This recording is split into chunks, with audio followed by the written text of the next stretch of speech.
Salut tout le monde et bienvenue dans une toute nouvelle vidéo. Je suis Cody McRide et vous êtes bien sur la chaîne des rebuts du catch. Je suis très heureux de vous retrouver pour une vidéo qui est plus ou moins un résumé de ce qui s'est passé lors du rebut hebdo numéro 124. Je voulais vraiment couper ce moment où j'ai parlé de Noah, où je vous parle du main event, du dernier show de la Noah Go Forward. Donc le main event c'était entre Saito et Go Shiozaki.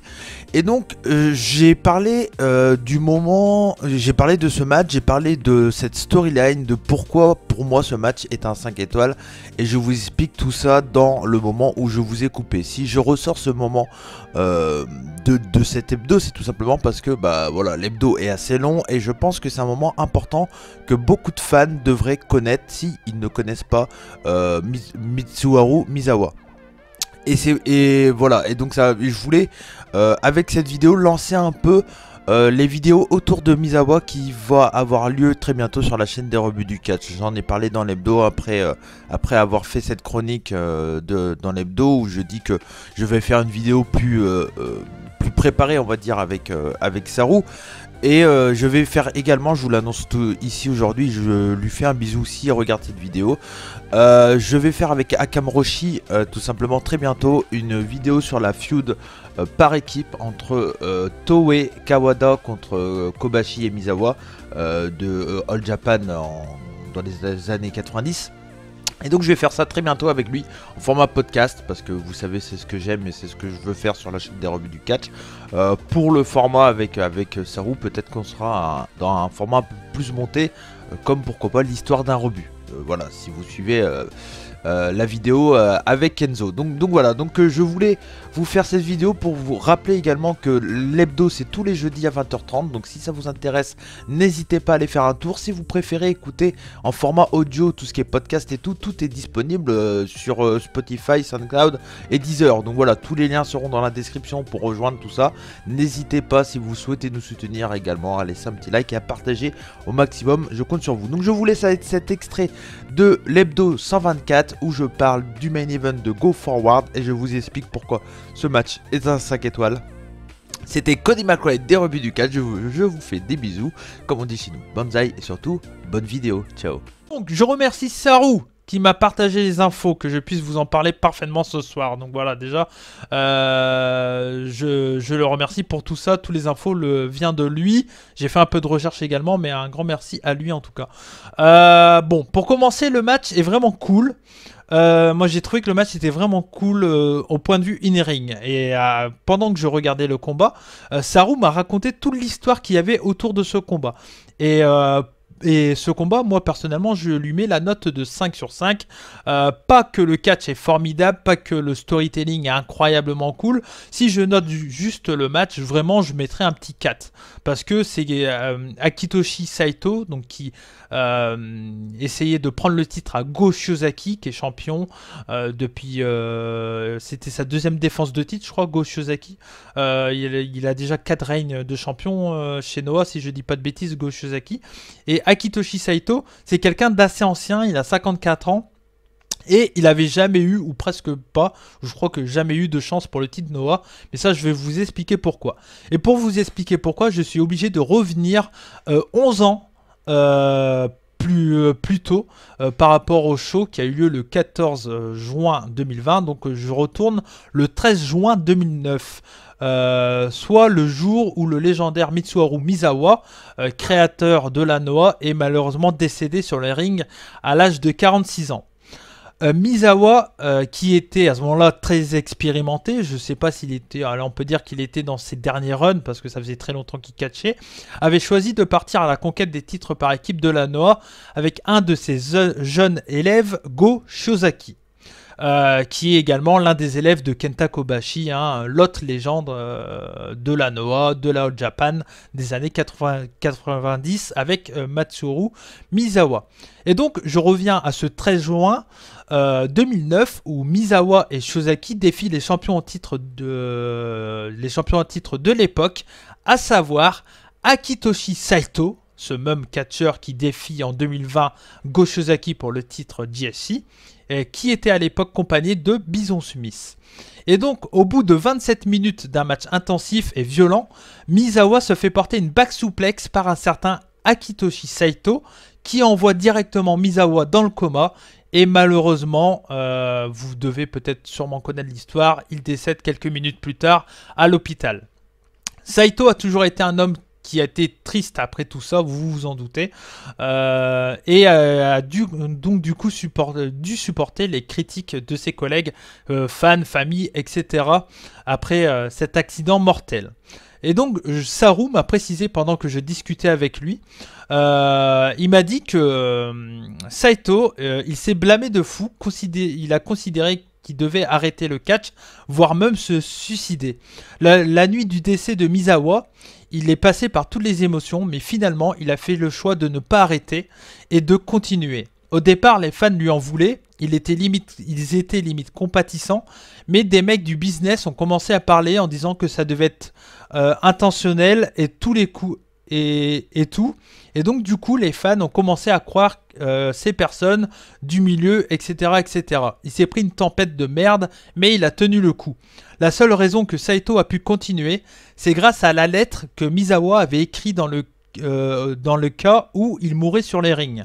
Il avait écrit une lettre genre 2 ans avant l'accident qu'il a donnée à un de ses potes avec comme consigne de la donner à celui qui ferait la prise fatale. Et donc c'est Saito qui l'a reçu. Et en gros dedans, Misawa dit des trucs genre tu m'as fait ta prise et je n'ai pas pu l'encaisser, c'est ma faute, pardonne-moi, garde la force de continuer, des trucs de ce style-là.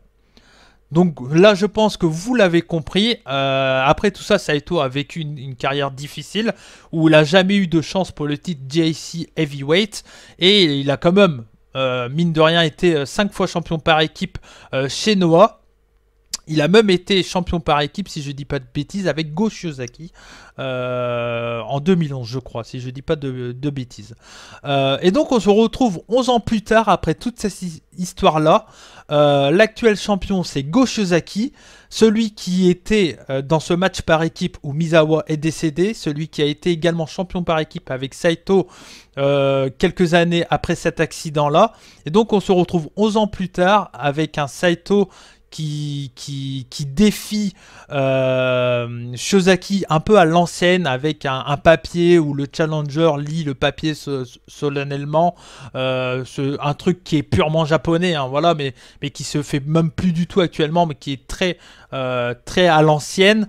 Et donc on se retrouve dans ce main event avec un match rempli d'histoire et avec tout le match. Alors je suis un peu perdu.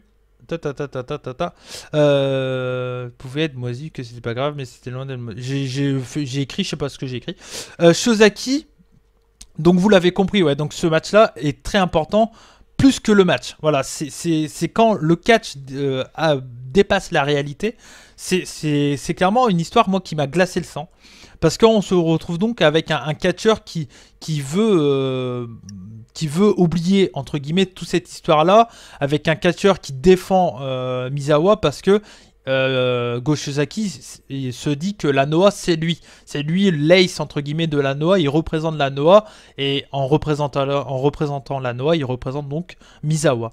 Et donc voilà, c'est toute une histoire qu'il y a autour de ce match qui, pour moi, est exceptionnelle, qui dépasse le catch, clairement. Et c'est pour ça que je mets 5 à ce match-là. Le match en lui-même est très cool, mais à partir du moment où on sait qu'il y a cette histoire-là autour de Saito, autour de Go Shiozaki, bah voilà, c'est vraiment exceptionnel, je trouve. Et ça dépasse le catch, c'est la réalité.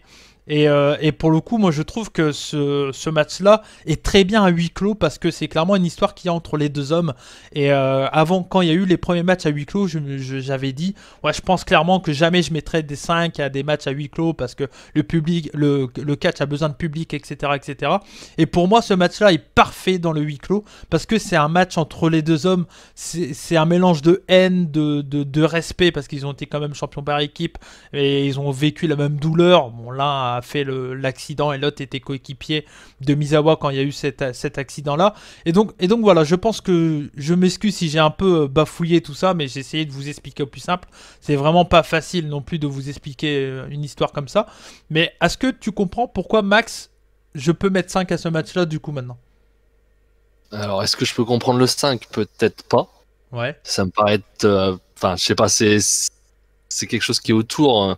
Mais le match en lui-même, je trouve qu'il ne mérite pas 5, même si je peux comprendre l'aura qu'il peut y avoir autour du coup. Mais ce qui est sûr, c'est qu'il faut que je le re-regarde du coup.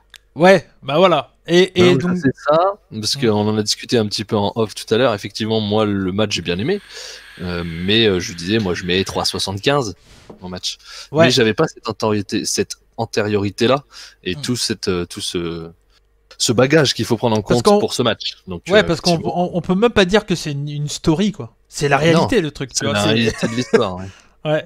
Et donc voilà, donc c'est Misawa qui est l'un des plus grands et voilà quoi. Donc forcément ça touche.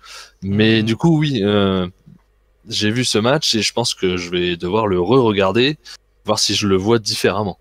Ouais. Comment je vais avoir le ressenti quoi. Et pour toutes les personnes qui sont assez fans de Misawa, le match se finit sur un Emerald Flosion, qui est tout simplement le finish de Misawa. Et c'est un truc que si t'as pas la référence, tu peux pas le savoir, et du coup t'as pas le truc qui te fait ressentir tout le combat, etc. Et moi, quand j'ai appris ça en plein milieu de combat, j'en parlais avec Saru pendant que je regardais le combat, et quand il m'a appris cette histoire-là, quand j'ai vu le Emerald Flosion, j'étais pas bien, quoi, parce que bah il y a tout ça, et quand le catch te fait vivre de ces émotions là, c'est pour ça que j'aime le catch, quoi. Et pour le coup c'est un truc triste, ils ont réussi à en faire un truc qui est émotionnellement très particulier, quoi. Donc voilà ce que j'avais à dire sur ce combat. Je peux que vous conseiller d'aller le voir maintenant que vous connaissez cette histoire là. Après je peux comprendre que certains peuvent mettre pas 5, etc. Ça c'est les goûts, les couleurs. Moi personnellement, avec l'histoire, avec tout ce qui s'est passé autour de cette histoire-là, un truc de plus de 11 ans, la difficulté que ça a dû être de vivre pour Saito, on en parlait juste avant, tu vois, un peu de ce genre de truc. Et voilà, moi ça m'a profondément touché cette histoire-là, et c'est un match que j'oublierai jamais, clairement.